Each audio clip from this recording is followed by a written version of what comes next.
தென்கிழக்கு வங்கக்கடலில் உருவாகியுள்ள புதிய காற்றழுத்த தாழ்வு நிலை காரணமாக தமிழகத்தில் பெரும்பாலான பகுதிகளில் இன்று கனமழை பெய்யும் என எதிர்பார்க்கப்படுகிறது. இது குறித்த கூடுதல் தகவல்களை தருகிறார் எமது செய்தியாளர் சுபாஷ். வணக்கம் சுபாஷ். குறைந்த காற்றழுத்த தாழ்வு நிலை தாழ்வு பகுதியாக மாற வாய்ப்புள்ளதா? இது குறித்து சென்னை வானிலை ஆய்வு மையம் என்ன சொல்கிறது? இதை பத்தி சொல்லுங்க. அதாவது தென்கிழக்கு வங்கக்கடலில் அந்தமானுக்கு கிழக்கே நேற்று ஒரு குறைந்த காற்றழுத்த தாழ்வு நிலை உருவானது. அதே போன்று கடந்த 2 தினங்களுக்கு முன்பு தென்மேற்கு வங்கக்கடலில் இலங்கைக்கு இடையே ஒரு காற்றழுத்த தாழ்வு நிலை உருவானது. இந்த 2 காற்றழுத்த தாழ்வு நிலைகளும் பகுதிகளாக மாறுவதற்கான வாய்ப்புகள் அதிகமாக இருப்பதாக வானிலை ஆய்வு மையங்கள் தெரிவிக்கின்றன. இது தென்மேற்கு வங்கக்கடல் மற்றும் தென்கிழக்கு வங்கக்கடல் இடையே ஒரு தாழ்வு பகுதியாக உருவெடுக்கும்.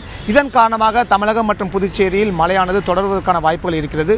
குறிப்பாக கடலோர மாவட்டங்களில் கனமழை பெய்வதற்கான வாய்ப்புகள் இருப்பதாகவும் தெரிகிறது. சென்னையை பொறுத்தவரை வானம் மேகமூட்டத்துடன் காணப்படும்.